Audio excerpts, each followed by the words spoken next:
Hello, explorers. Today we'll fix common mistakes with articles like a and the. So, let's begin.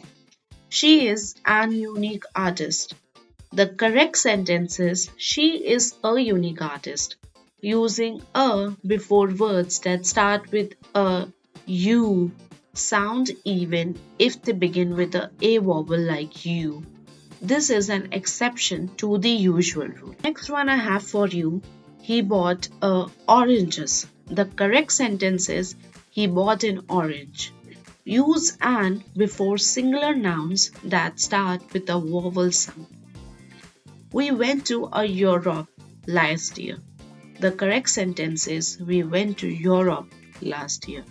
Don't use articles before proper nouns like names of continents, countries, or cities. Knowing when to use or skip articles improves your fluency. Practice these examples for better clarity. See you in my next episode.